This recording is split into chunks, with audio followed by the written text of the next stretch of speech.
Hey, good evening, everyone. Welcome to Soul Living Room. Really excited. We are going to have another session happening tonight.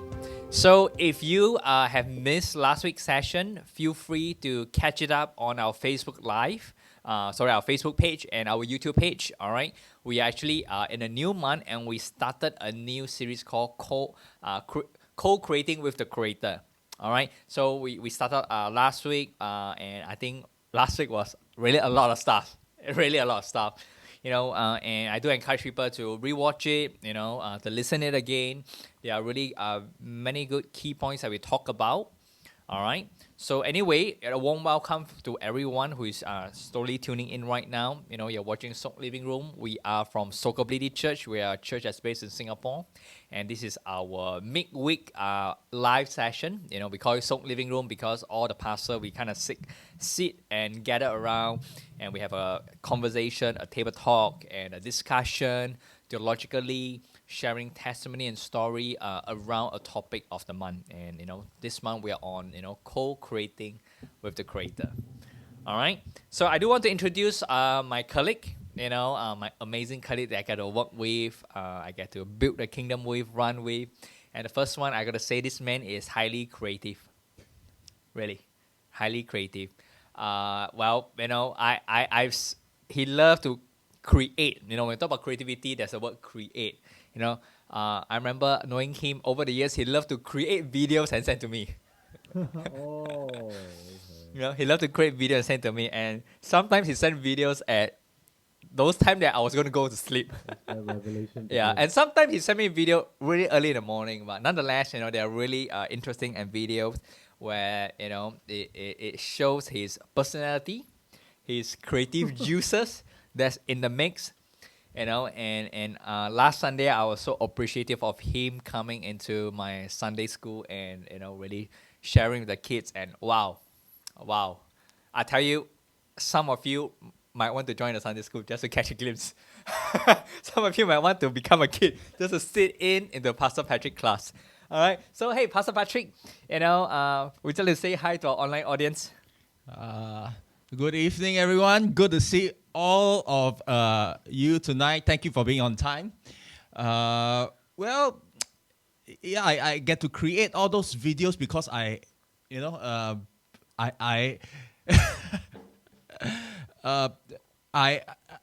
create videos when I am in a state of inspiration, right? And some people just inspire me. When I think of Brother Clement, it just inspires me to create videos. Wow. And so, Clement, you are my inspiration. Wow. Praise the Lord. Wow. I wasn't expecting that.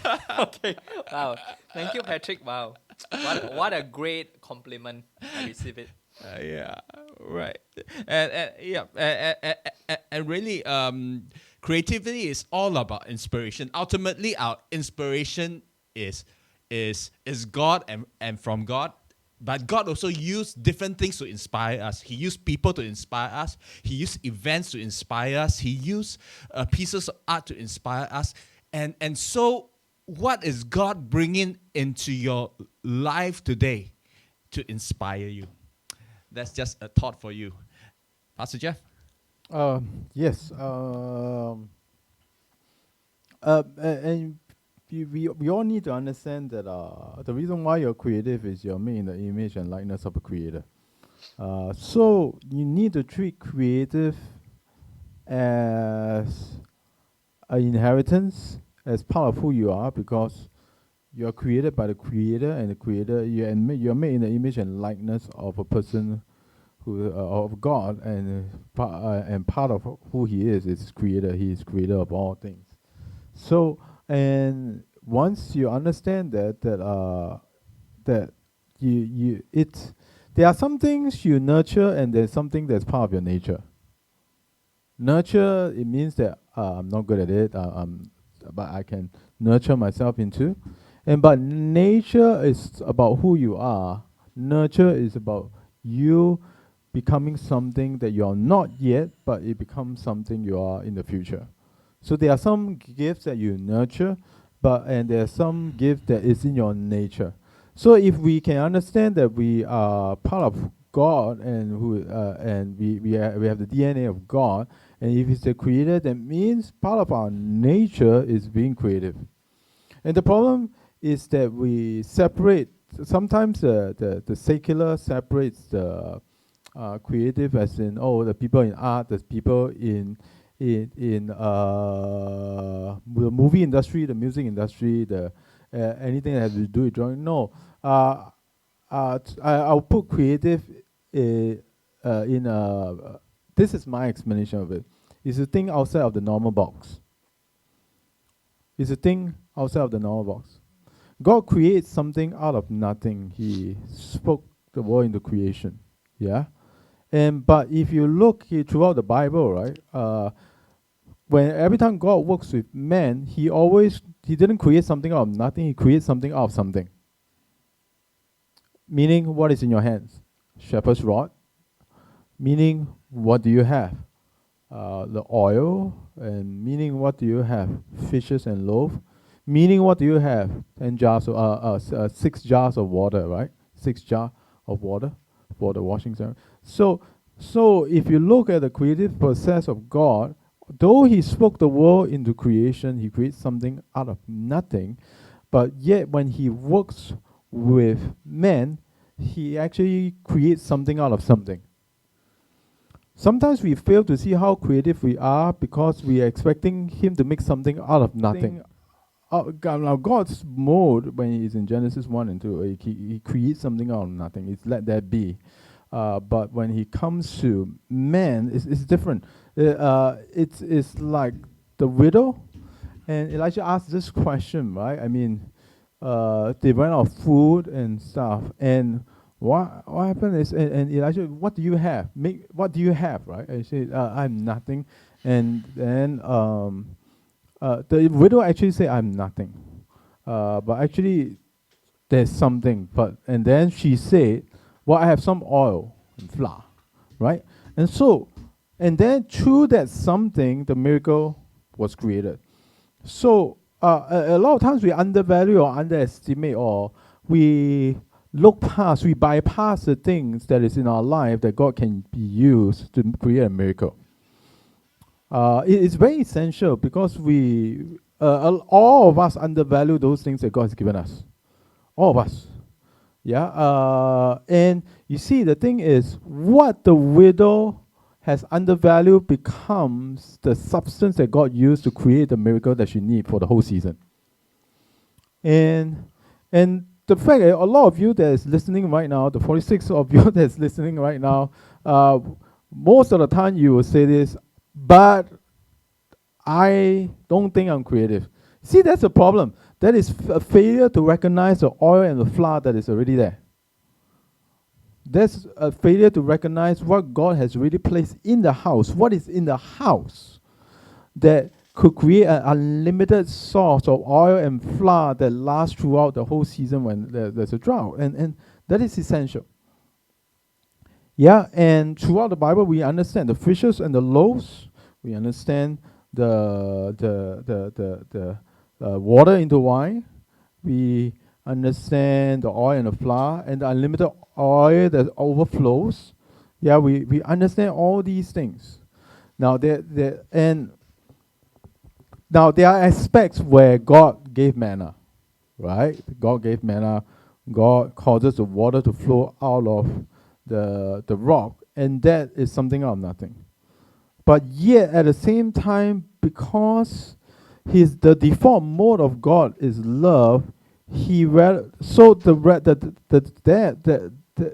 the default mode He chooses to work with us is to co-labor together with you.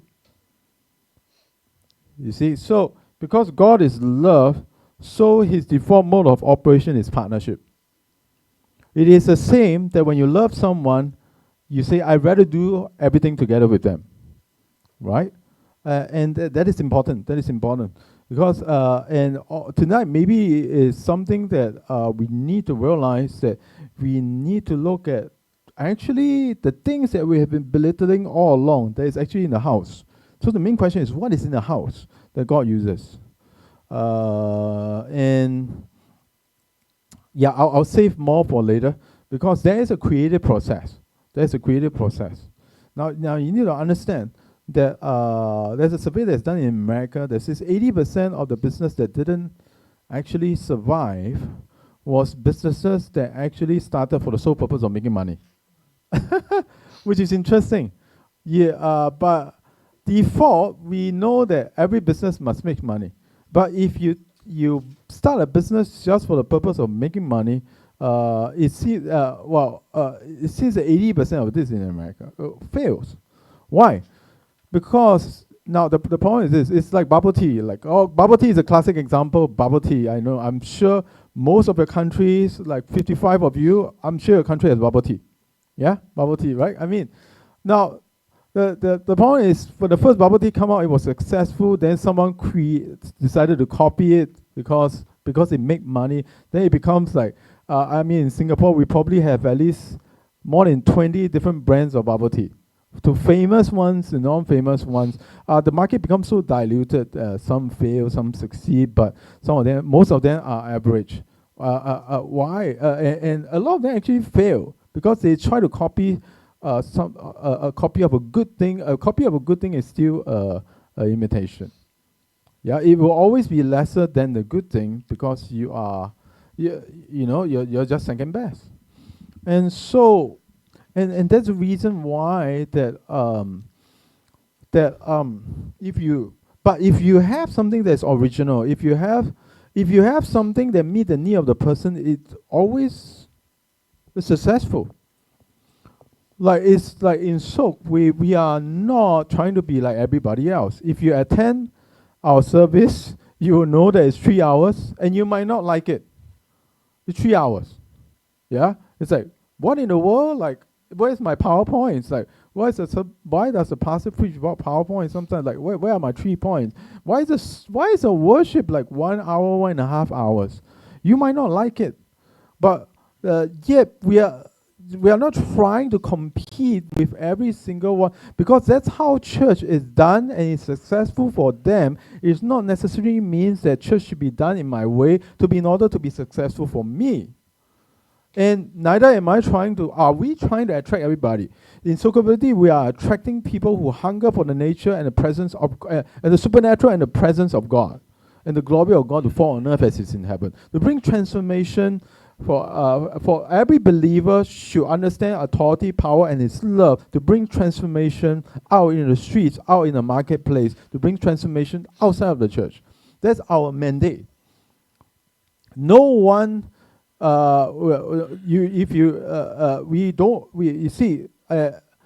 want to bring people who, yes, there's a season where we take and receive, but at the end goal is we become givers. We become people who learn to release presence, learn to use the power and authority outside of the church.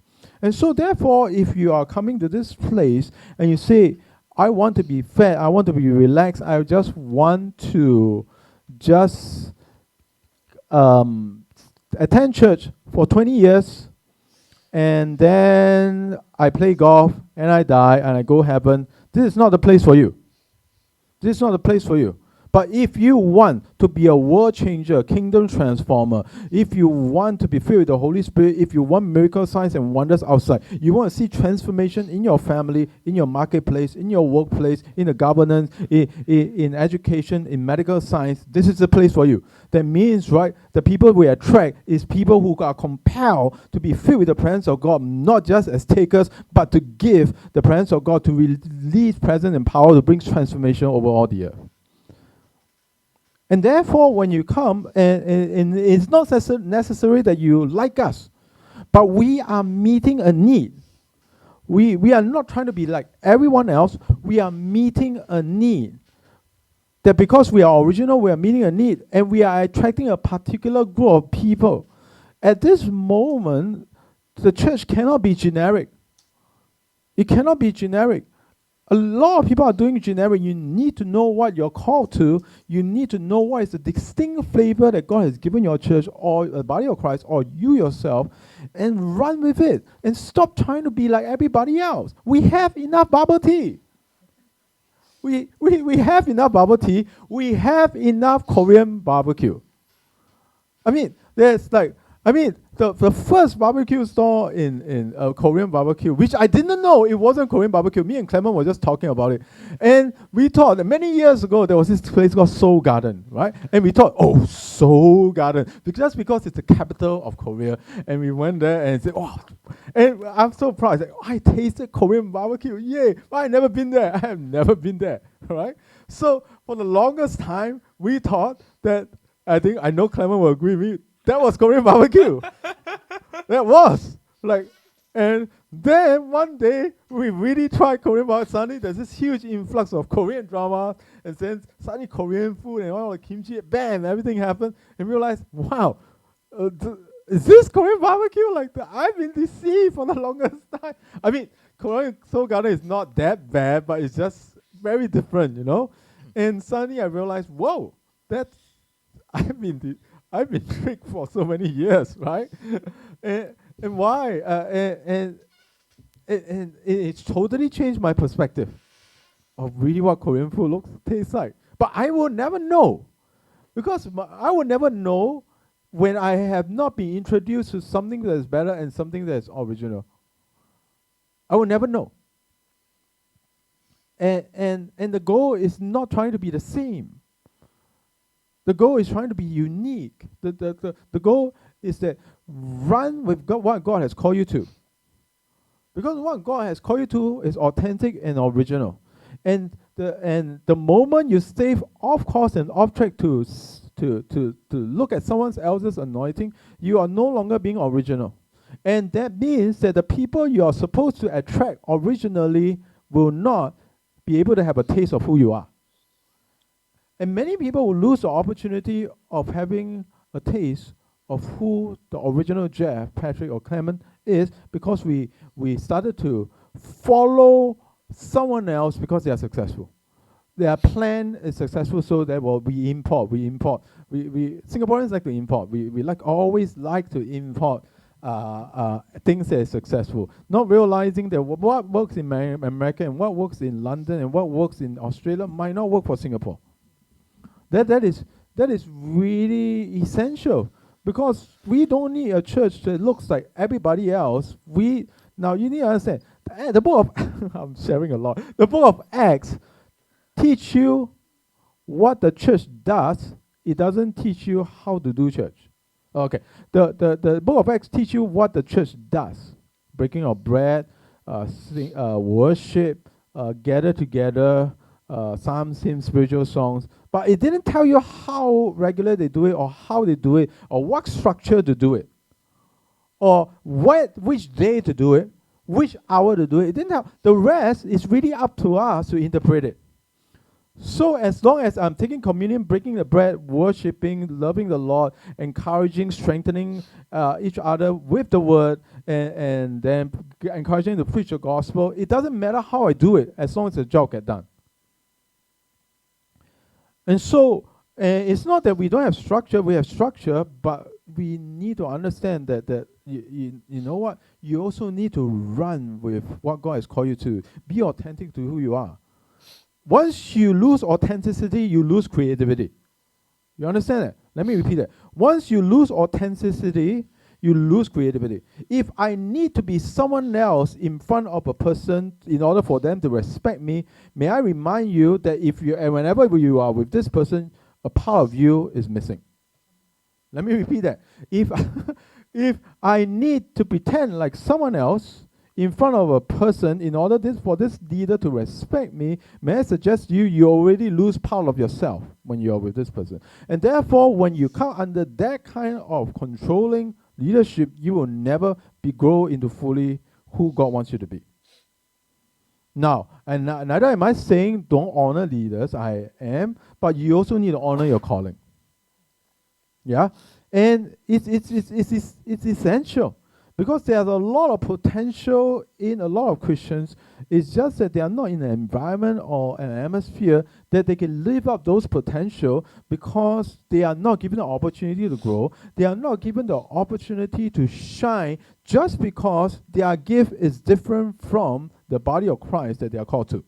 If I'm called to media and I am in a place where a person is preaching, oh, the TV is demonic, uh, movies, uh, movies is a sin, don't go to cinema. And if I'm called to Thailand and I found out this recently that someone preached, oh, Thailand is demonic, don't go there. But my calling is actually to go to Thailand to be a missionary. Then how do you reconcile that? How do you reconcile that? Right? So all of us are creative, but we are never in an atmosphere that we can be true to ourselves because other people stop us from. So a lot of times it's actually the community that you hang out in that is actually stopping you, not you. You are not given an opportunity because the atmosphere wasn't right. Now, but then that being said, the Bible says, where the Spirit of the Lord is, there is freedom. So whenever the Holy Spirit is, there is always freedom. And freedom is the essential ingredient for creative people to create. That means in the presence of the Holy Spirit, you look for a community that honors the Holy Spirit and where the Holy Spirit is. Because when the Holy Spirit is, it doesn't matter how creative that place is. When the Spirit of the Lord is, and when people honor the Holy Spirit and honor people, things happen. Yeah. Now, honestly, I don't, a lot of what I shared in this last 15, 20 minutes is something that I never shared before. And maybe that's why the broadcast got hanged. It's the devil. That's kidding. Let's try not to be over spiritual. But it is true that this is essential. And I think a lot of you, all the 64 of you right now, it resonates with your heart. Suddenly there's a tuning fork that is realigning your heart right now. And you need to take note of whatever I say because it is going to change your life. I sound like a TV evangelist. This is going to change your life. If you, no, that's kidding. But you know, this is potentially going to change your life. And you don't understand, for the longest time, you don't understand why you're different. And I think in the last 20 minutes, I actually give you a reason and help you understand and process why. So that being said, Clement? All right. Wow, that was really a lot of stuff going on. But hey, that was really good stuff. I really love what Jeff was talking about. I want to kind of continue where Jeff left off. You know, I mean, he was talking about the Korean barbecue, and that was so true. You know, and when he was talking about that, I just had this thought. You know, us as a Christian, are we presenting the original gospel to the people that's around us? You know, because it's so easy to present a gospel that is a different version from what the Bible is talking about. You know, it's just like what we're talking about Seoul Garden, right? For the longest time, Seoul Garden was actually an amazing place for me when I was a kid. It's still, I haven't been there for many years, you know, but it was, I remember when I was a kid, when I went there, I was like, wow, this place has like free flow meat. You know, this place has like fried chicken wing. Wow, free flow. You know, like for a kid, buffet is like some like heaven on earth. You know, back then. You know, but I also realized that as I grew older, like what Jeff was talking about. You know, like that was our understanding and version of what so-called Korean barbecue was until you tasted the real one. You know, and I'm like, wow, actually the real authentic Korean barbecue has pork belly, and Seoul Garden has no pork belly.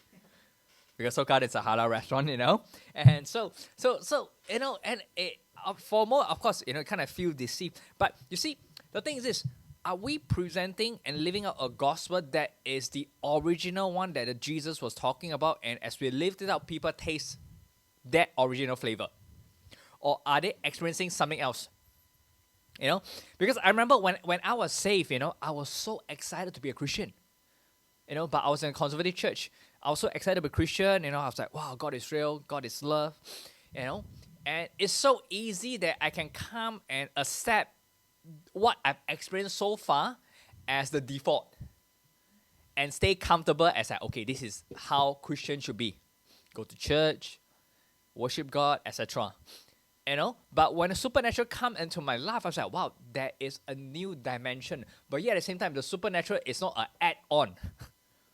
We need to know. So insocably, when we equip and teach people to move in the supernatural, it wasn't an add-on. It wasn't like, oh, that is not original. That was original. God is naturally supernatural. When Jesus walked on earth, he walked in supernatural power. And I think one thing I'm trying to connect this, when we talk about creativity, there's a connection to being original. Being original. There's something uniquely that is about you when we move in creativity. And I remember, I don't know why we're talking about food, but I love Japanese food, and for the longest time, I thought I was like eating like really good Japanese food. But many years ago, I went to Japan to do ministry, and I tell you, I spent a week in Japan. When I came back to Singapore, every Japanese food I had was fake. I was like, man, this is not real Japanese food. It doesn't taste like what I taste in Japan. I remember when I was in Japan, I took the bullet train, and they had those bento box, and I remember it was cold. It wasn't even hot. It was a cold bento box, but it was like one of the best bento box. It beats every bento box I had in Singapore. Everything is locally sourced, and you see, I thought I was having the taste of the real thing until I went to the land of Japan, the land of the original. And when I taste it, wow, I kind of go back already, And I think it's so important. I know we're talking about creativity, but I think it's also good to ask ourselves, the gospel that we believe, the gospel that we live in, is it the original gospel? Is it the one that Jesus preached and Jesus walked in? Are we lacking in anything? Because that is that gospel. We cannot change the gospel. The gospel is a gospel. And I think one of the danger things is that we preach a gospel that is diluted. We preach a gospel that is not the real gospel that Jesus Christ is preaching. We preach a gospel that is, tailored to what we are comfortable with. There's no way to preach a gospel without supernatural. The fact that Jesus died and rose, that's a supernatural encounter. So you cannot preach a gospel that has no supernatural encounter. All right, but coming back to the one of our key points we're talking about creativity, I want to first share about this. Last week I already talked about like how we all are born with creativity, but as we grow old, creativity gets shut down. Right, I talk about maybe it could be due to social environmental factor. If both parents are musicians, the kids will be someone that is musically more inclined than other peers. If both parents are engineer, the kids will be more mathematically more inclined than other people. If both parents are an artist, the kids will be more inclined in drawing and doing art. So we do know there is this environmental factor that affect creativity, but at the same time, environmental factor is also the people that's around you. And sometimes there are people that, tell you that, man, you're not creative, you cannot draw, you cannot sing, you cannot paint, you cannot dance, you cannot do this, you cannot do that. They put limiting belief. All right, that was kind of like what I kind of talked about last week. But I want to share a very interesting research that I chanced upon. All right, and this research is done by this person called Professor George Land. All right, and he actually did this research, and so he and his colleague did give this test to 1,600 children. All right, and this test is actually a creativity test. All right, and this creativity test is to help to select innovative engineer and scientists for NASA. All right, so this team they come up with this creativity test, and the whole point of this test is to look for this future engineer and scientists for NASA. All right, which is a space program. All right, so they found the different passing rate of different ages. So the younger age group that passed this, right, like 5-year-olds. So about 1,006 kids, 5 years old, right? Like they did this test. There were 98% passing rate. All right, at 5-year-olds, there was 98 passing rate. But when it comes to 10 years old, the passing rate of this creativity test becomes 30%. And when it comes to 15 years old, this 30% dropped to 12%. All right, and when it comes to adults, it dropped to 2%. All right, so basically, this test, It's talking about like how creativity decline in children. All right, how creativity decline in children. All right, and you see, kids are born creatively a genius. All right, and this test proved that as they got older, they become less and less creative until there was only 2% in adulthood that actually passed this creativity test.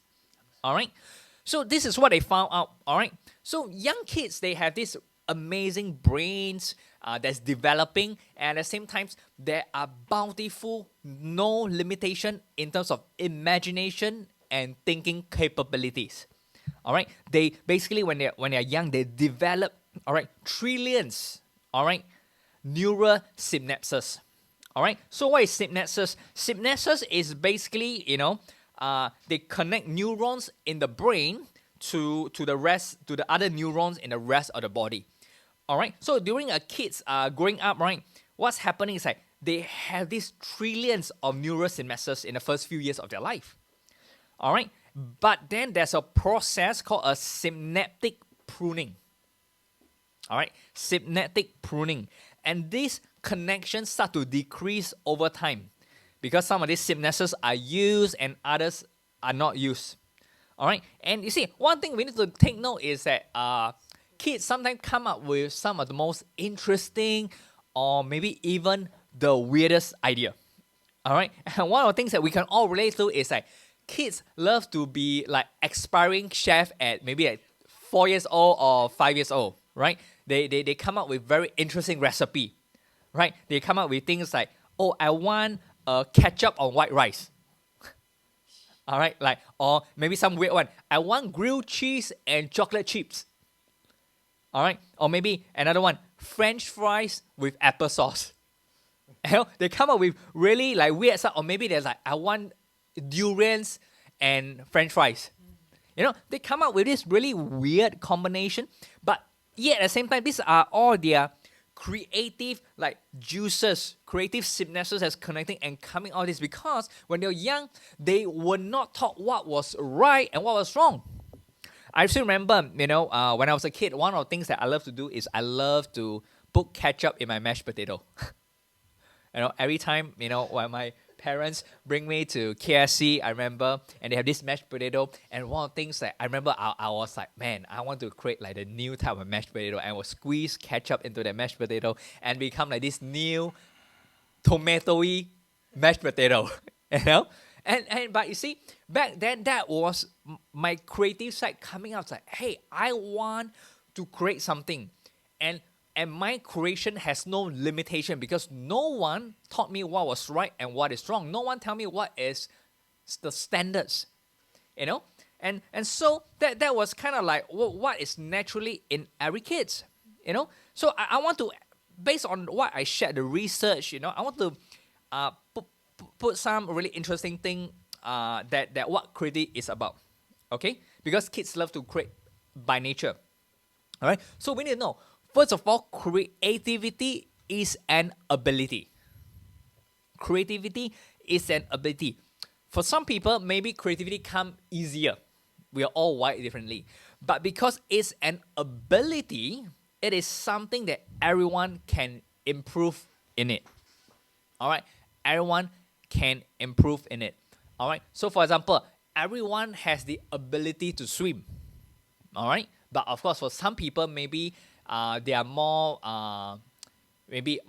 dynamic in the water because of their body size, or their shapes, and they can swim faster than other people, maybe longer hands or legs, But swimming is still an ability that everyone can work on it, and they can swim faster, better. All right. So creativity is an ability that we all possess. And if you think you're not creative, that is a lie. You are creative. It is something that we can work on. All right. Number 2, creativity is something that actually transcends traditional ways of thinking or acting, So a lot of times creativity is like we start to recognize what are the current limitation of maybe a machine or a project or a problem. What are the limitation of the problem? and then we improve on it, So for example, all right, I know this is a quick example I can tell. Maybe I feel that my Sunday school is not exciting enough. I need more engaging teaching or what. And I recognize as a limitation. Okay, I need to make it maybe more engaging. So I was like, okay, I'm gonna get Pastor Patrick to come in. Because Pastor Patrick is someone that's very engaging with kids. He's someone that comes alive when given the platform. He's someone that are naturally like theatrical. So I recognize a limitation of maybe what my team cannot do, because my team is not Pastor Patrick. We're all different. And I'm going to invite Pastor Patrick to come in to demonstrate, and people can say, oh, wow, this can be done that way. He's exercising his creativity, to and applying it onto the limitation of my team. And as my team observe and learn, they can have a new breakthrough. So you see, creativity is about transcend traditional ways of thinking and acting. And if you recognize, in Socability, we do things very differently from many churches.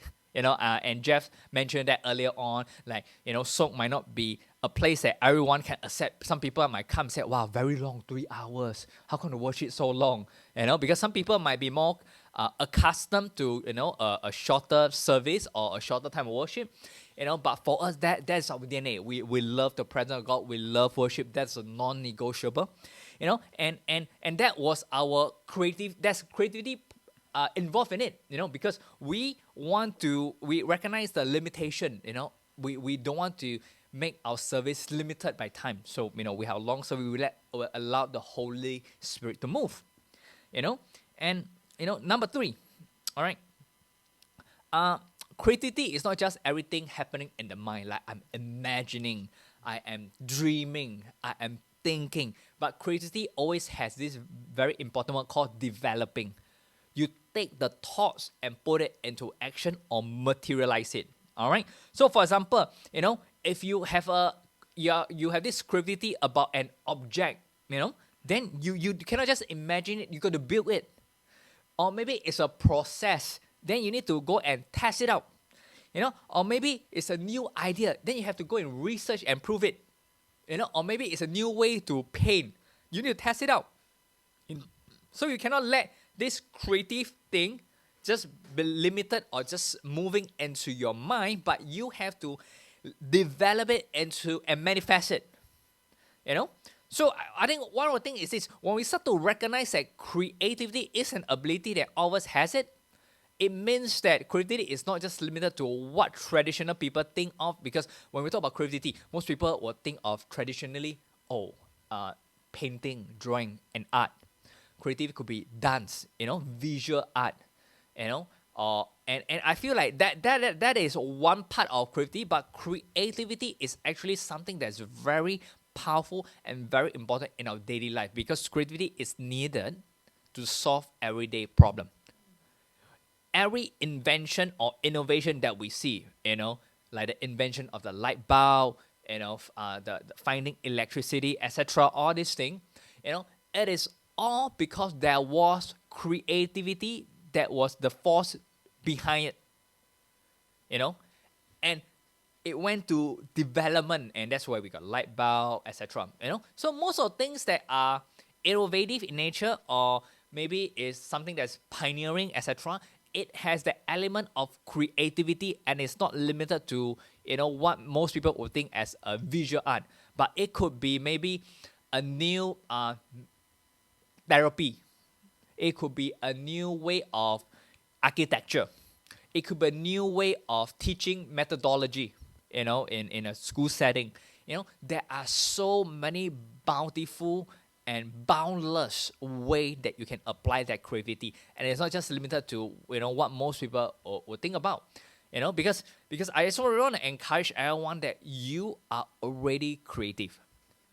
Because God is a creator. You are made in the image of a creator that created the universe. So the part of you is already creative in nature. The Bible says that we are partakers of His divine nature. And we know that one of His divine nature that He is a creator. And when He spoke the universe into existence. Which means that creative power resides in you. It is up to you to discover it, to hone it, and to bring it to manifest, on earth as it is in heaven. Amen. All right. So I'm going to pass this time to Pastor Patrick to continue. So Pastor Patrick. All right. So one thing to realize is, I think what Clement, you are saying is we can be creative in different ways, right? Yeah. There is a theory, and this theory is proposed by this gentleman called Howard Gardner. Yeah, this is a psychology theory. So the psychologist Howard Gardner, he has this theory called the multiple intelligence theory. And so basically Howard Gardner is saying we are all intelligent, but it's just we are all intelligent in different ways. And depending on, and if you would take his paradigm that we are all intelligent and we are just intelligent in different ways, the extension of that is we are all creative, but we are all creative in different ways according to the way we are intelligent. And so very quickly, he categorized 8 types of intelligence. Linguistic intelligence is the ability to express yourself in words. So there are people who are very creative in their words, people like poets, people like novelists, storytellers who...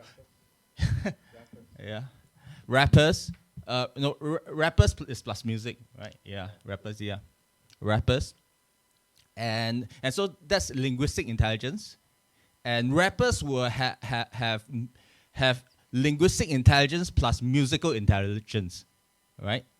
Because musical intelligence is about being gifted in melody, harmony, and rhythm.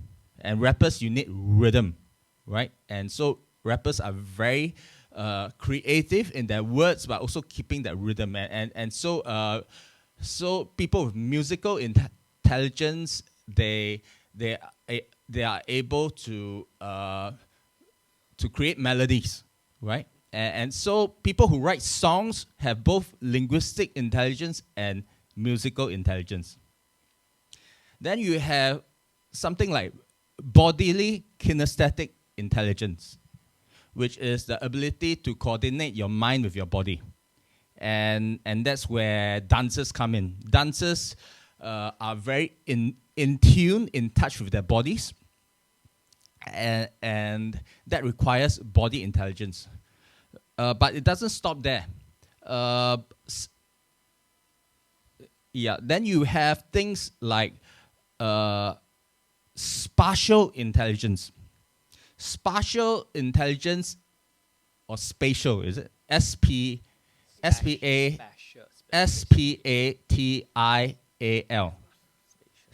I guess it's spatial intelligence.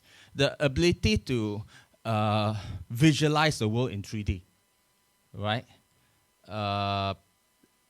Like for me, my spatial intelligence is not the best, right? So it's very hard for me to visualize abstractly, right? But Ching is very good at visualizing abstractly. Like she can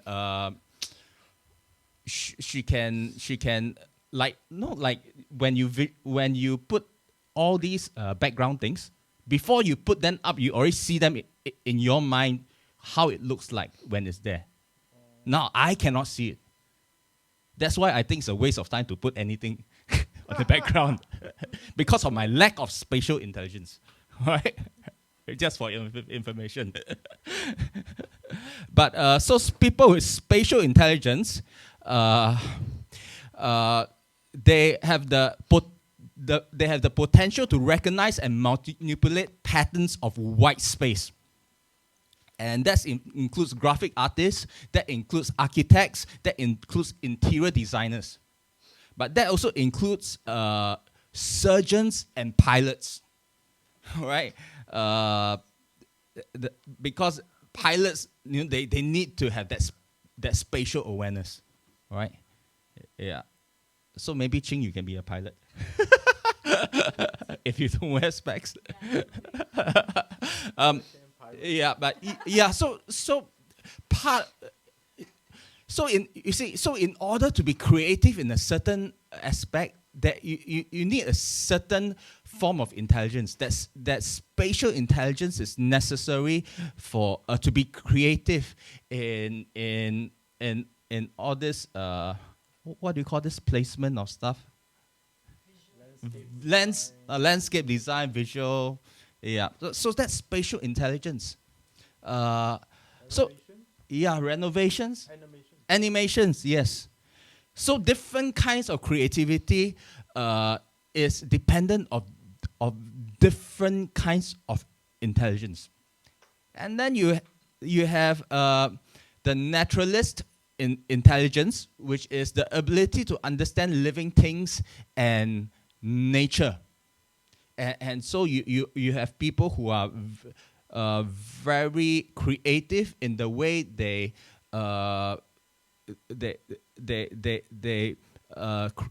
mix plants together and they create new species of plants.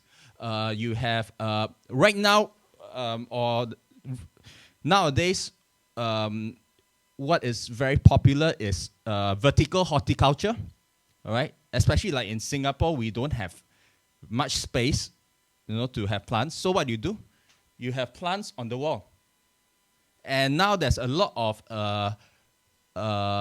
technology where companies are growing food using vertical horticulture, basically growing vegetables vertically, because there is a lack of space, right? And so right now that's the thing, with this pandemic and causing a shortage of food supply. This entire thing about naturalist intelligence and putting that creatively into practical use is so important. Vertical horticulture. Then of course you have logical mathematical intelligence, right? Which is abstract calculations, left brain stuff, which is also a form of creativity, and that's how our computers get built. That's how many of our devices get created. Without logical mathematical intelligence, we cannot have all that innovation. We cannot have our iPads. We cannot have our electronics functioning.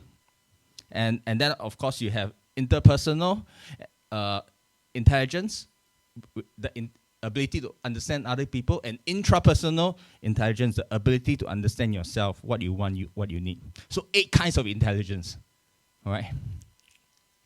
And so a person with intrapersonal, interpersonal intelligence, psychologist, that when you work with someone who has issues, it takes creativity to also help the person, lead the person out of his or her problem.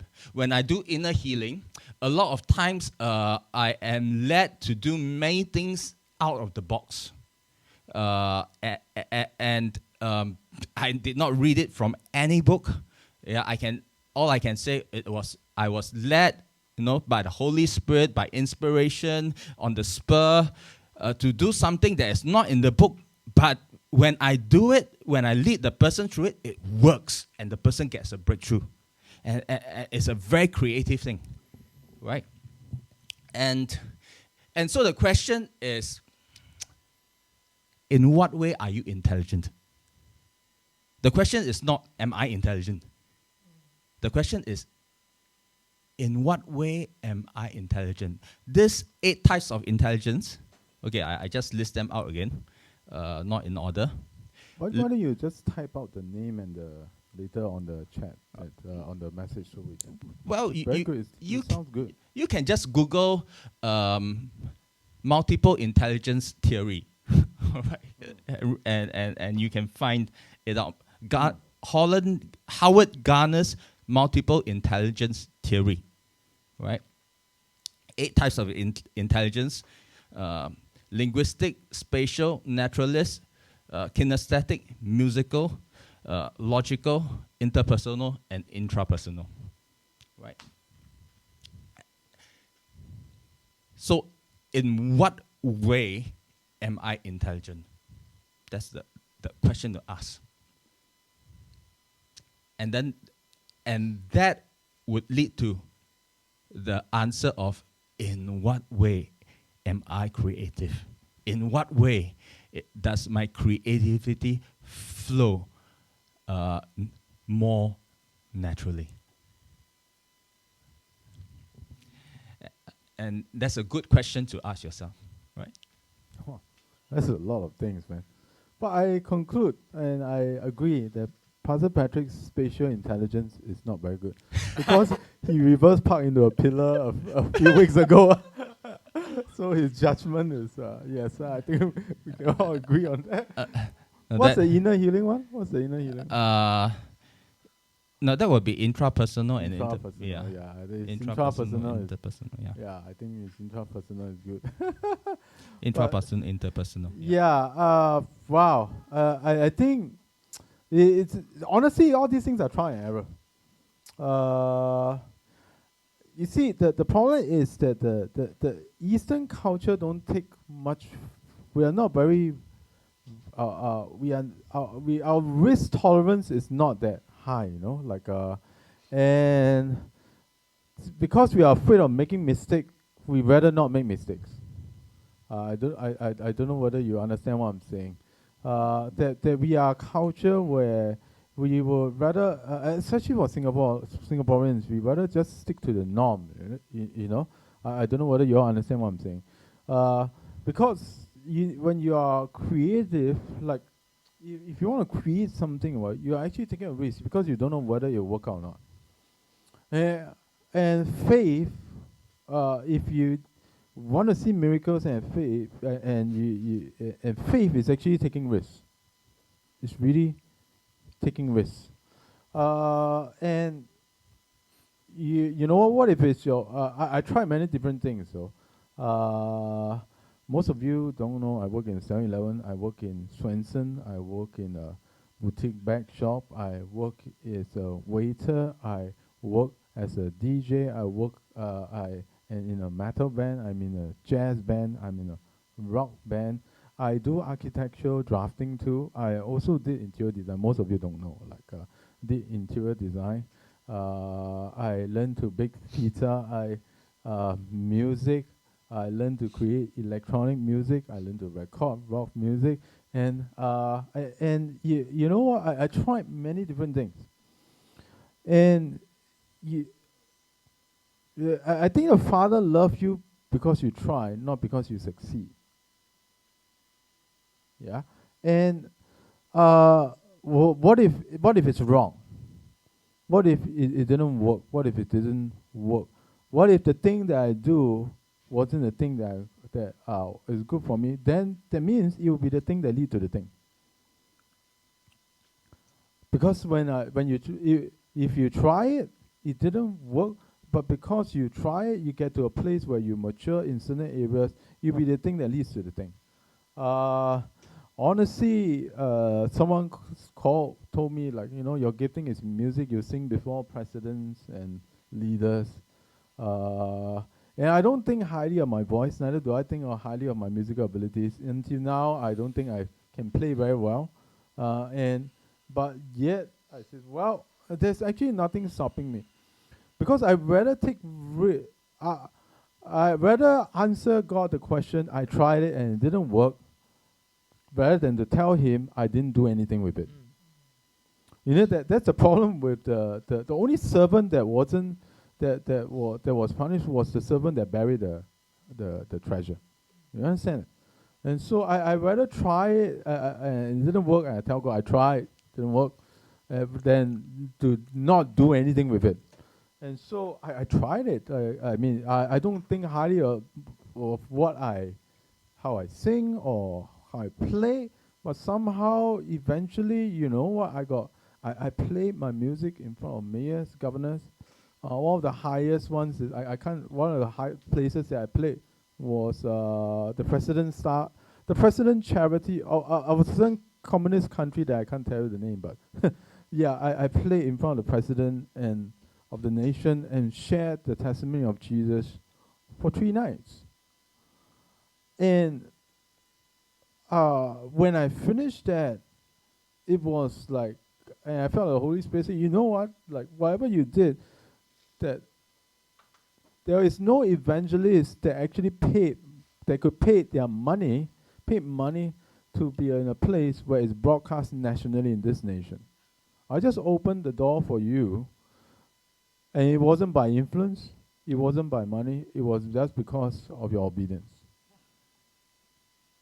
You can't pay millions of dollars to preach in there or on a national TV. And it happened to me, and I was shocked because people actually were coming to me and said, we heard what you shared and it was great and stuff. Even the immigration officer, I thought I would get arrested. I mean, it's a communist country, you know. You know what? Up to this day, I'm still surprised that. But you know, you just try until something works, rather than not try it at all because you're afraid of failure. And fear of failure is something that we all Asians need to deal with, because most of us from our Chinese culture. For those of you who are American or you're Caucasian, maybe that doesn't apply to you. But in our Chinese culture, we are afraid to fail because failure means punishment, right? Failure means don't get all the special treatments from your father or your parents if you fail a test, right? It's not like your Western culture. Asian culture is, if you fail, it's like a black mark. You know, you get a lousier Christmas gift or something, and it's something that we Asians have to live with. Now, it's not ideal, and it's not ideal for creativity also, because if the default mode of operation, right, for you is not failing, right, and not failing, right, as much as you do your best, you are still in fear. And fear and faith is two opposite ends of the spectrum. Yeah? Fear just expect bad things to happen. Fear is a fearful expectation of bad things to happen. Faith is a joyful expectation and anticipation for good things, God things to happen.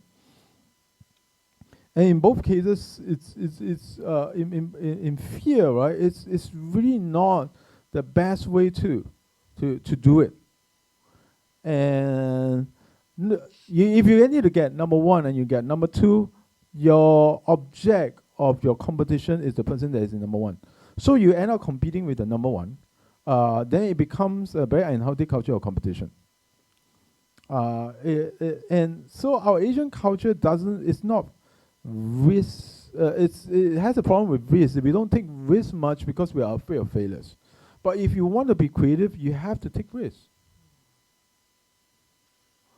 I can't remember this. There's this reporter that asked, who's the inventor of the light bulb? Einstein, right? Thomas Edison. Something about his success, and he said this like, I don't give up. I don't give up the first time I'm wrong. Now I'm paraphrasing it. You never see the 99 light bulb that I have invented that didn't work out. Yeah. Is it 99? Something like that. Yeah. That's his quote. So, and you know what? Oh, every success, there's always trials and errors and there failure. And the fact that if you want to be creative, you need to learn to celebrate your failures. Because if you don't, you won't progress. A God thing not necessarily need to be a good thing. It just need to be an obedient thing that you obey God to do it. You understand? A God thing doesn't. A good thing and a God thing, you know, right? What you see, when I create something and I realize it is not good, but God has called me to, but in the eyes of God, it is good. You see? It is good. So to my eyes, it might not be good, but in God's eyes, He says, it is good. That means I need to continue that journey based on trusting that if God says good, right, who am I to say no?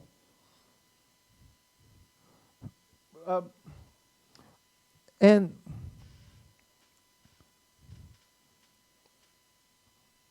risk is one of the big factors. I suspect that a lot of us are entrepreneurs. I suspect a lot of us have a surge of creativity, but a lot of us are fearful to take the risk because you ask the question, what if I'm wrong? I tried, and some things didn't work, but it will be the thing that leads to the thing. It will be the thing that leads to the real thing and the main thing, and I don't need to be afraid of that. And that's important. And we need to learn to celebrate that life's journey are things that even if it doesn't work out, is a stepping stone rather than a stumbling block. Both is still a stone. A stepping stone is one you ascend, a stumbling block is one you trip over. And you cannot keep treating a stepping stone a stumbling block. You don't stumble over it, you step over it, it becomes a stepping stone to something higher, something greater. Because all things will work for good for those who love Him. So if I love Jesus, in whatever ways I didn't work out, it was. If I tried for the right reasons and I didn't work out, it will be the thing that leads to the thing. Because in God's eyes, it's a journey, it's a process. We are not. We don't worry about the destination. The destination will come by itself. We are more interested in the journey and the process, because it's in the journey and the process, in hearing the voice of God, you learn more about Him than getting it right. Yeah, and so we need to understand that. And that's why it's called a creative journey and a creative process, because everybody creates, and it's a process where we fine-tune our art, we fine-tune what we do. I mean, if you ask me whether I know I'm going to play in front of, I play in front of a lot of people, like to a club that is full of like 300 people. Like I never dream of playing jazz or singing jazz, but it happened. I never considered myself as a jazz musician at all, but I don't know why. The whole place was, we spent zero publicity, only Facebook, we didn't pay any money, but it was jam-packed, like it was so overflow. That was one of the best business night in Lei Park, and Lionel was telling me, it was overflow to a point where people were outside and they were curious who is playing. And this is our first gig as a jazz band at the time. But you know what? We're singing hymns. We're singing jazz hymns. We're just sharing the love of Jesus. And it was amazing. Like, am I a jazz? I have no idea what I am anymore. But all I know is I do it, somehow everything falls in place. And it could be a little adventure for all of us who are trying new things. But you know what? Don't fear trying new things, because those are stepping stones, not stumbling blocks. If you keep seeing your failures as stumbling blocks, you miss the point. Those are stepping stones that they will bring you higher, and you need to understand that. You need to understand that.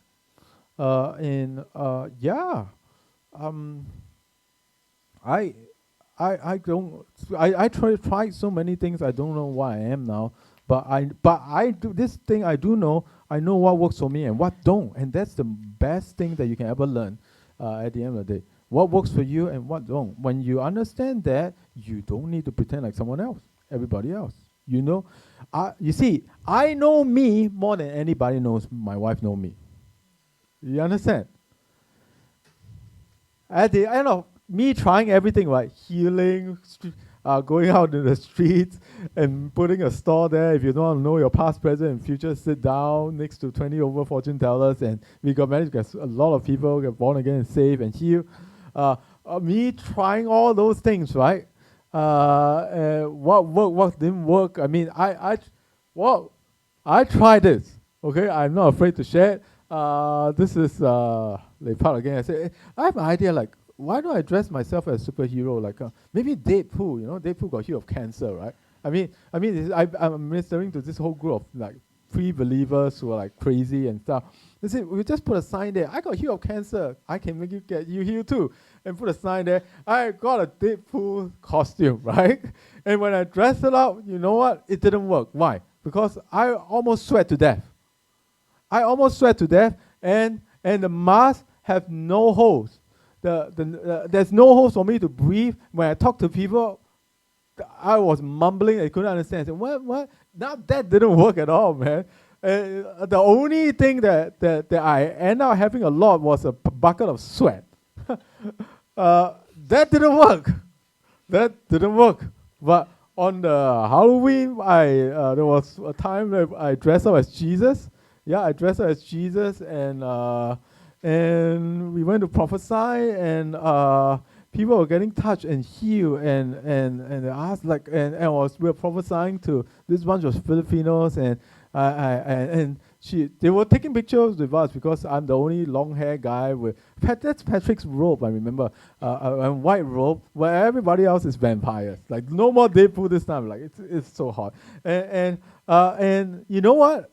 It worked, and I would prophesy to her and says, you broke out your boyfriend like 2 weeks ago, and you know what? You haven't been going to church for a long time, and you were thinking of committing suicide and stuff. And she cried. And she said, how do you know? And I told her, because I'm the Son of God. and said, yes, my daughter, please go to church and worship me. And she was quiet, yes, I will. But it's Halloween, anything works, and that works, right? That works. And so, after all these experiments, I know me more than anybody knows me. And the moral of the story is, after trying all these things, I know what works and what don't. And at the end of a day, I know what I'm wired for more than anybody else. And that is important in your creative journey. That's why I took a lot of creative risks, right? I can tell you all the risks about that I took, but I don't need to. Maybe we just share another time. But yeah, so risk is something. The risk factor is essential, and just be adventurous. There's no one that you see in history that changed the world that is normal. Like anyone that changed the world, that came out with a great invention, right? As iPhone or whatever it is, right? They are never normal. They are far from normal. Some people think that they are weird. No. So anyone who make an impact in the world and change history has never been a normal person. So why still normal? Normal is overrated.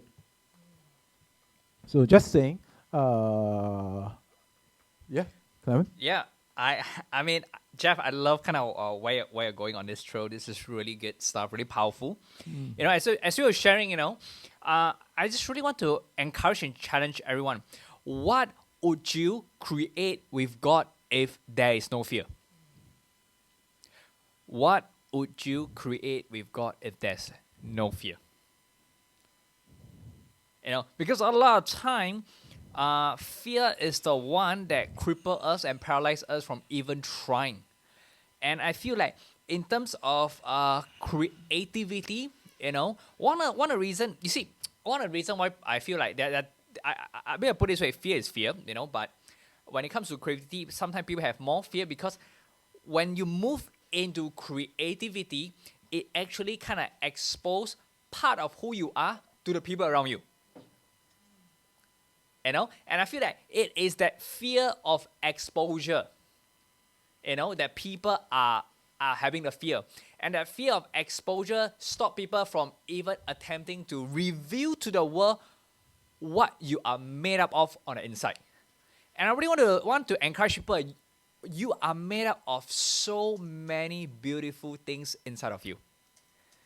And when you break that fear and you step out into creativity and you open up yourself to the people around you, what they see are very beautiful things from heaven. And I feel that, I think this is things that I feel that a lot of people can struggle with is that what would people think when I do this? What would people think of my artwork? What would people think of my idea? What would people think of my creation? Because first of all, I mean, like, different discipline would elicit a different response. So for example, when we talk about art can be very subjective. Some people are like, wow, this is an amazing art. And for some people, I don't understand what this painting is about.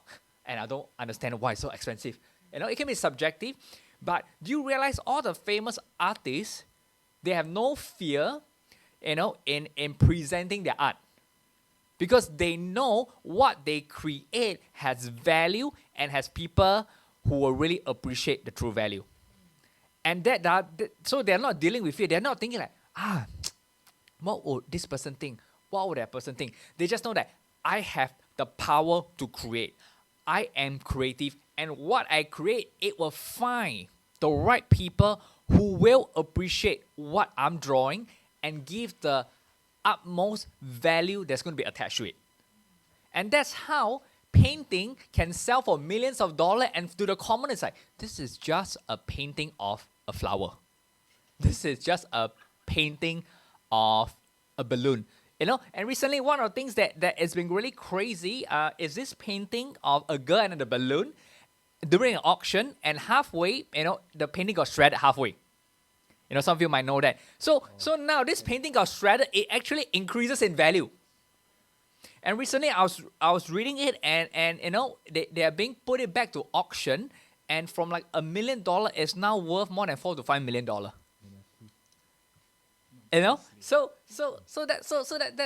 That's a thing.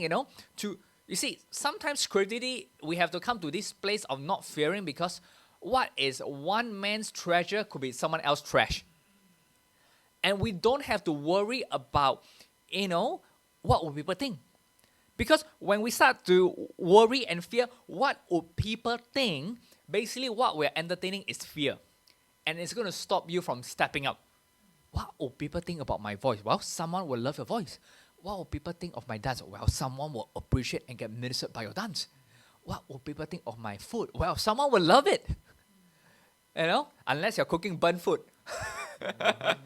Maybe your husband or your wife was like, that is the most amazing lasagna I ever had, even though it's black. Maybe you're forced to love it. But my point is this, a lot of time creative fear has to do with we start to think, what will people think? So my challenge is, instead of focusing what would the world think, you start to ask this question, what would God think? What will God think? God, who is the one that put that creative ability within you, and we're talking about co-creating with the Creator. How can you co-create the Creator, and the Creator say, wow, that is one ugly painting you got. That is one bad sermon you just preached. We are talking about co-creating with the Creator, which means we are doing things with Him. He is holding our hands. Like, last week I talked about, there's this beautiful picture of like when the potter and the clay, that actually Jesus is holding our hands and molding that clay and creating that beautiful pottery together. And that's what co-creating with the Creator is. That He not only already put the ability to create within you, but He's also doing it with you. So the thing is, what would we create when we have no fear? Because the thing is this, on the other side of risk, what is on the other side of risk? Because every time when there is risk involved, it means you have to exercise faith. And I let you know, every time you exercise faith, Jesus shows up. And because Jesus shows up, whatever you create has power to impact the surroundings. And I love, I love Jeff was talking about how he put creativity into evangelism. And that's something that I learned from him, and that's kind of what I do too. Like, I got to keep trying. I have to find my own style, I mean, Jeff tried his own style, wearing costume, all these things, and the same thing, I got to find different languages, different creative ideas, or different introduction of who I am to maybe witch doctor and whoever, So I find that creative way to minister to them, because to be a Jew unto the Jews, we got to speak the other person's language. we got to speak the other person's language. So we got to be creative with God and create something new and spontaneous. And it's the same thing. Like some people ask me, like, wow, Clement, you're really good with kids. You're really good at activating kids in the supernatural. And it's kind of same thing as the story of Thomas Edison. You saw the success of that moment, but you don't see what goes behind. It is the same thing. Like every successful activation that I come up with comes with try and error. I got to tap into that creative realm with God and like, okay, God, how can I engage the kids? How can I, bring the supernatural in such simple way?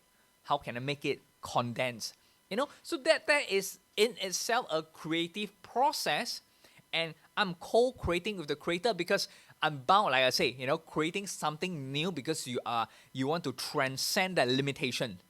And one of my limitations I see is that people don't believe that kids can prophesy. People don't believe that kids can move to the supernatural. And that's a limitation that I want to challenge. And behind that force is actually creativity. Beyond pioneering a movement, it is that creativity that's driving this whole thing. That I partner with God, with creativity, to create something brand new for the next generation. So essential creative is something that we all can tap into, and I feel that it is something that's spontaneous, that actually happening every day of our life, even without us knowing. Because creativity is actually being used and exercised when we problem solve. Like one of the things that creativity always flow is every time when with Pastor Patrick. Pastor Patrick loves to tell me his newfound jokes, and some jokes are not funny. Jeff. Not funny. So I'm gonna make it more funny. And sometimes we joke with one another with our own puns, play of words. And these are creativity that's involved in it. Or sometimes when you're met with a problem, like, oh no, maybe I'm my car broke down, for example. What am I gonna do? And as you are looking for a solution or creative solution, it's the same thing. Like every time I work with kids, like, oh, I don't have this material, I don't have the materials, and Ching will know when we run a prophetic school, it's like, oh, we don't have this, we don't have that, we are limited. You see, creativity always have this. We want to transcend limitation. Like when Ching and I was running the prophetic school, we're like, okay, we have certain limitation. And how we transcend limitation is that creativity ideas given by God. Okay, let's do this, let's do that within that time limit. So creativity is actually something that we exercise and we use on a daily basis, just that we don't recognize it. And I feel that we link, and I feel that this is something I want to help people to see, or I want to change your mindset, is that creativity is not always having a big end product, like a big painting, a dance performance, a song recording, a blueprint, a business plan. It could be just that spontaneous moment of solving a problem, and there was that creativity that you are co-creating the solution with God. Because when we start to recognize that, hey, actually every day of our life we are tapping into that creative realm with God. We are talking to Him. We are coming up with creative solution to the problems that we are facing, maybe in a company, in the family, etc. I mean, some parents can relate this. I'm going to share this one as last example, and I'm going to pass on. It's like, for example, most parents can relate when your kids don't like to eat vegetable. When your kids maybe hate broccoli. Maybe they don't like broccoli because broccoli remind them of something. It could be traumatizing. Maybe they watch a cartoon and there's a broccoli man chasing after someone. So then they don't like broccoli, for example. And then parents are like, okay, how can I introduce broccoli, or how can I introduce vegetable to my kids that doesn't like to eat vegetable? And I remember last time, when I was babysitting, I was like, okay, I need to introduce vegetable to the kid, and I decided to make, okay, if I boil the broccoli and give the kid, they won't eat it. But what if I actually shred the broccoli and put some breadcrumbs with it and put some cheese with it and become a broccoli tater tots with cheese? Wow. Now that's a different thing. It no longer have the shape and the color of a broccoli. It looked less intimidating. Just like some memories can be intimidating, right, Jeff? so, so, so then now I put creativity idea in it. I found the limitation. That limitation or that problem is the kid doesn't like the broccoli or vegetable. And I come up with a creative idea of to represent a food that the kids doesn't like. I come up with that solution and I represent it. And now the kids, oh wow, they're eating it, they're loving it, they finish everything. The kid really finished everything. And the kid don't even know that is broccoli. Doesn't even know that's broccoli because, and that it means I succeeded. And most parents will know, you guys come with creative solution to let your kids try new food or to try to eat more vegetable. All right, with that, I'll pass to Pastor Patrick, who I think, coincidentally actually has a love for broccoli. Right? Yeah. And I heard actually, you are so creative that you actually came up with a broccoli dance. All right. It was that it was creative because I remember, I was really, really amazed. I'll be honest, I was really amazed. I was still in Bethel School of Supernatural Ministry. And I remember, if I'm not wrong, it could be maybe Jeff or Tammy, one of them, actually sent me a video of a broccoli dance. And I'm like, wow, I never knew you could take two broccoli, like some, pom-pom, and start dancing with it and call it a broccoli dance. I'm like, man, this Patrick is really creative. Really, really creative. And I would never thought of, like combining a dance, plus broccoli, mix up together, it come a broccoli dance, and it brought, quite a lot of joy to people around. Shock and horror to one. Maybe shock. But anyway, hey, Pastor Patrick, maybe you can want to kind of take over and share more of that. Yeah, well, I like what you say when you say you can't be creative when you are in fear, right? Creativity happens when you are in a state of flow. Creativity happens when you are in the flow state. You can call it being in the zone, in the flow. It's a zone of creativity in the creativity zone, but creativity happens when your body is not stressed out. Yeah. When we talk about brain waves, you got beta brain wave, alpha brain wave, theta brain wave. No, it should be going down. Delta brain wave, right? And so creativity happens when you are in alpha, in the state of where you are relaxed, yet you can be focused. Yeah. And creativity can happen when you are in theta. Theta is like when you're half asleep, half awake. And some people get their best ideas when they are about to fall asleep or about to wake up. Some people, some of my ideas, like God speaks to me, like for sermon ideas. Like sometimes when I'm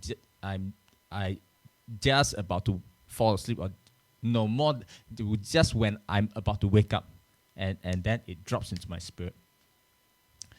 Then there's gamma brain waves, right? Gamma brain waves. The Incredible Hulk. Where it's very fast brain waves. It goes beyond beta, and it's like very, very fast. And people call it states of bliss or states of enlightenment. And those are times where inspiration comes to you, right? So it's about being in that flow state. And the thing is, a lot of times we are not in that flow state. Yeah, because we are just stressed out, burnt out, and it's not that we are not creative by nature, But it's just that we are just so bogged down. We are just so bogged down, stressed out, spaced out. And it's very, very hard to be creative when your reserves are running low emotionally, physically, mentally. And so part of being creative is you got to take care of yourself. Self-care is so important. Yeah. That as you practice self-care, as you allow yourself to recuperate and rest and recover, you begin to create an open space in your heart for God to speak and God to move and God to flow. And a lot of times, there is no space for God to move. There's no space for God to speak. There's no space for God to flow in our hearts and our lives, because there's so much clutter in our hearts, so much clutter in our minds, so much clutter in our emotions, so much clutter in our lives. And when the heart and mind is cluttered, there's no space for creativity to flow. There's no space for God to move. There's no space for God to speak. And so it is about creating a wide open space in your heart and your mind, where there is space, then there is potential for flow. There is potential for creativity. Yeah, come on. What flow were you on when you came up with that dance?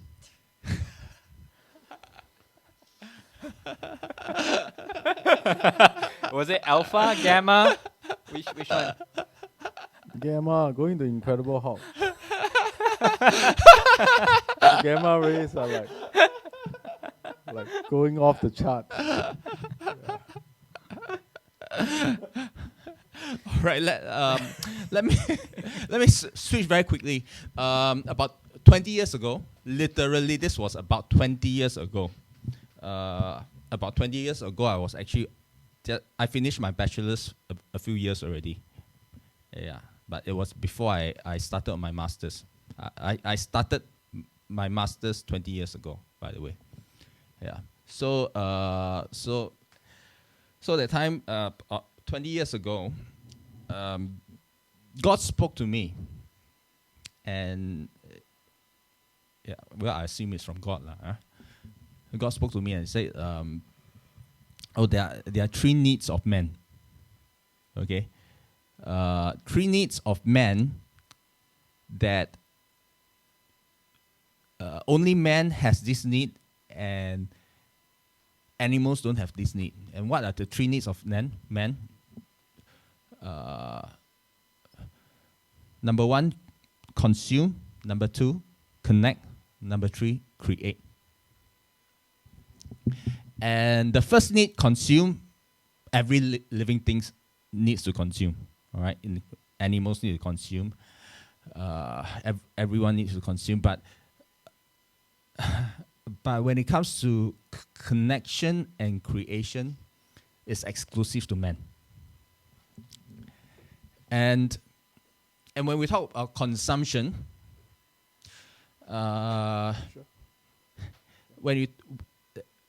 for humans, it's not just consumption of food, but we consume not only physically, but we consume emotionally and mentally. And so, like every day we feed on on information. There's information bombarding us from every side, and we are on social media, we are on our phones, we are reading books, we are watching the TV, and all these things are means of consumption. We are consuming data, we are consuming information. It is feeding our minds, feeding us in a certain way. That's consumption. We consume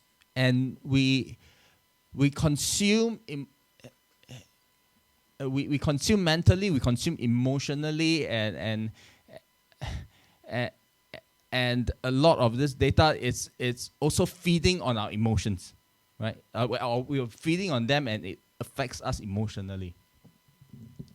But and so there's a need for us to consume, and we are what we consume. We become what we consume, and so the more we read about negative stuff, the more negative we become. The more we consume negative stuff, the more negative we become. And the more we consume unhealthy food, the more unhealthy we become. But we don't just consume, we have a need to connect, right? So number one, we need to consume. If we don't consume, we literally die. We literally wither away, and not just physically, but also mentally and emotionally. But there's also a need to connect, and that's why we connect with people. That's why in this in the past 1 year in this pandemic situation, it is so tough for many of us, because meeting up with friends and family become much harder. Social gatherings become much harder. But within us, no man is made an island, and we have this inherent need to connect, to just connect with people, to just have a sense of a belonging.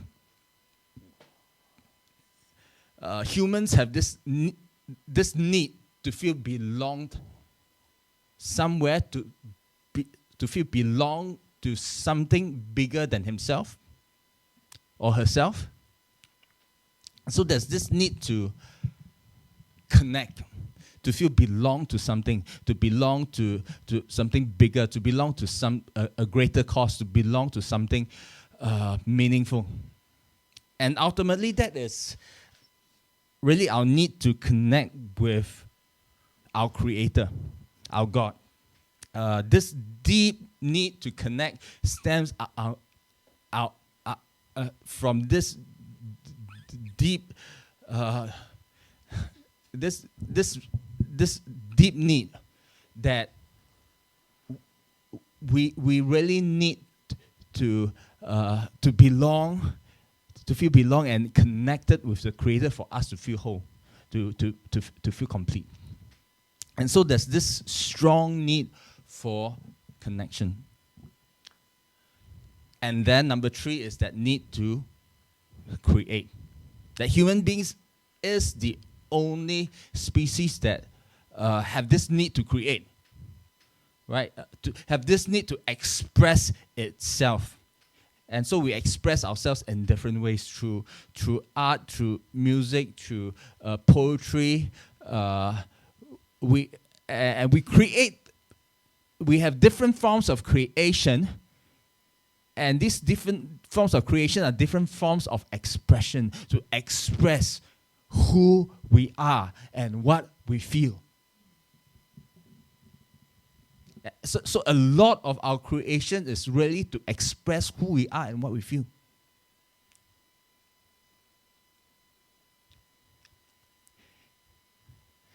And we get who we are from what we feel really from what we consume and what we connect with.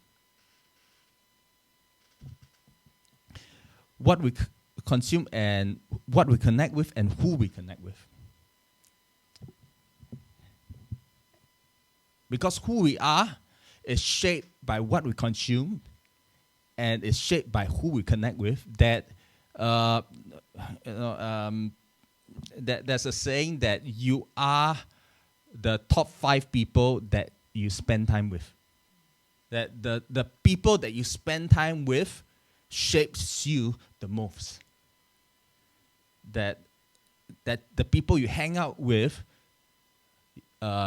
you become more and more like them. And so our ability to create is really influenced by what we have been consuming and what and who we have been connecting with.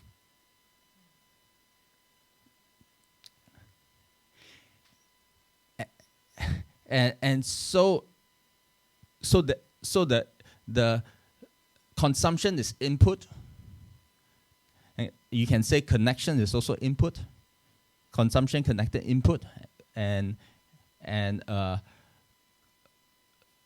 consumption, connection, then creation is the output that you receive with the consumption and connection, and then you release at the creation.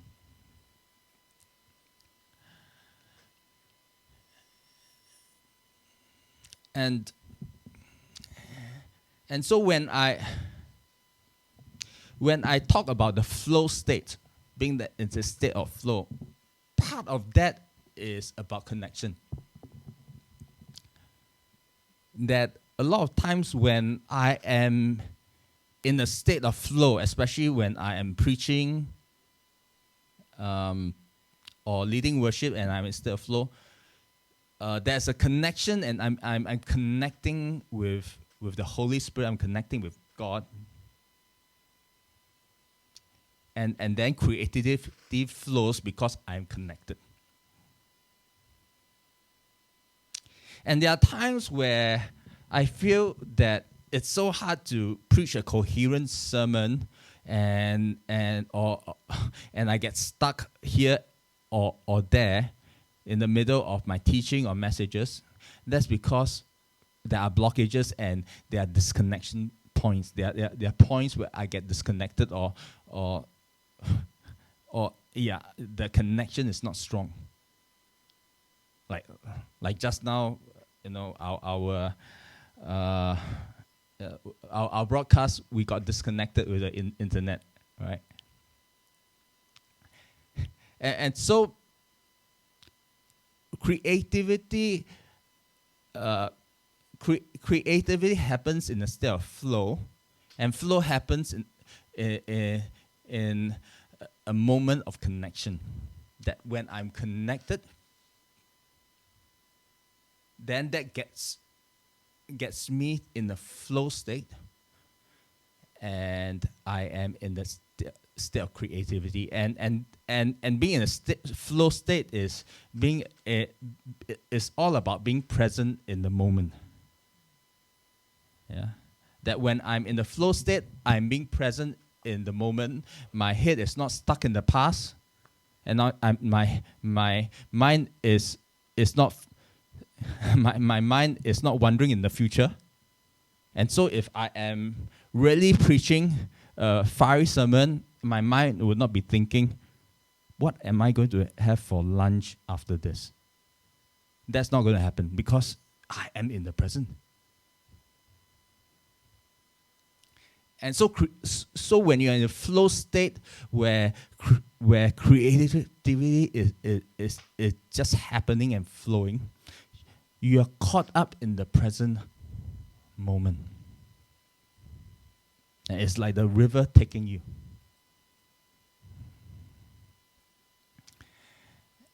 You are connected. And so creativity flows naturally when I am connected. And so connection is all about the present. But the consumption is the past. You see, when I preach sermons, all right, a lot of things, or when I speak or teach, a lot of things happen at a state of flow, and I say a lot of things that I don't prepare. I quote a lot of Bible verses that I did not prepare, that's out of my sermon notes. And it's in a state of flow, and it's because I'm connected. But those Bible verses that I quote did not spring out from nowhere. is like deep embedded inside me. It's because it's Bible verses that I've read over and over again over time. It's Bible verses that I have memorized, not word for word, but you know the I will at least know the book, the chapter, and many times the exact verse. So I've memorized the reference, and I can quote the concept of the verse, even if it's not word for word.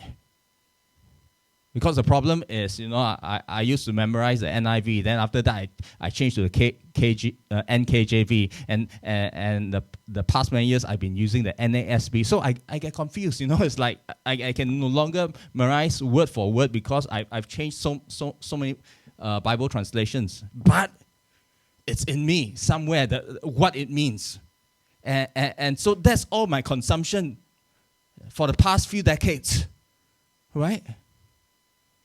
And so my creativity is dependent on my past consumption and my present connection.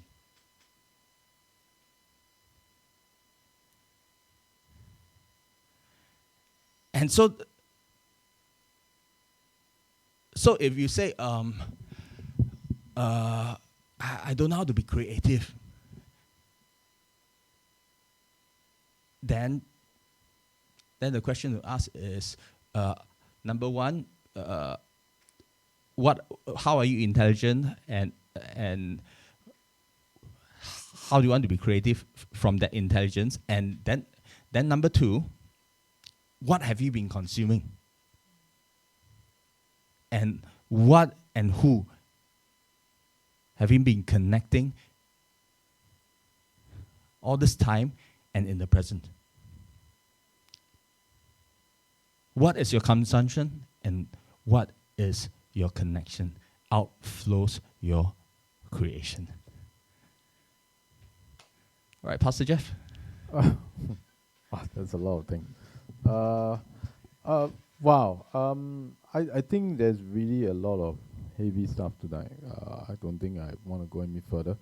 But when Patrick talked about the flow state, right? Actually, there is a place in the Bible that kind of teach you how to go into a flow state in the place of creating. I don't think I can cover it, this lesson, but we're gonna go in depth to it because actually the whole part of the chapter actually talks about the creative God and also connecting with his creative mind. So it's a simple exercise that I do, and when Patrick say about the flow state, this is one of the simple exercises that I do. That's why I can flow in the prophetic while talking to a person. I'm not one of those person who suddenly I get in a trance-like state, then I prophesy. If you see me prophesying to people, it's I kind of like I'm talking to you, yet at the same time I'm connecting to God. So, and that's how I get into the flow. And this portion of scripture is one of those things that I use. And I discovered that this is a very powerful way to connect to the mind of Christ. But I won't, and so due to time, I'm not going to do it. But really, we're going to share it in the next one or two lessons, and there's going to be practical in this. Just don't think that this is going to be like you sitting in the living room and just listening to us, because there will be activations.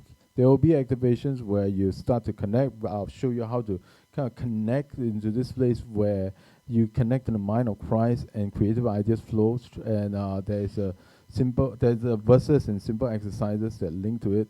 And so it's going to be fun. Yeah. And I think we really cover a lot. And I think that the whole night we answered this question, you have to realize that you're creative first. Yeah.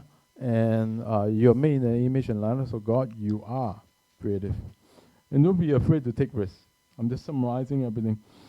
Don't be afraid to take risks, especially in this part of Asian culture. That is now. Singaporeans are very famous for kiasu. Like we try to, don't want to lose out, right? But I think the enemy uses it. Yeah, because that's anchored on fear. But if it's anchored on faith, will be a shining star that brings nations together through inventions and creativity. That's why we are called Antioch for Asia, because we're pioneering. But the enemy changed it into this place where we are afraid, and that's why we call it kiasu in Singapore. It means too afraid to die, like kind of stuff.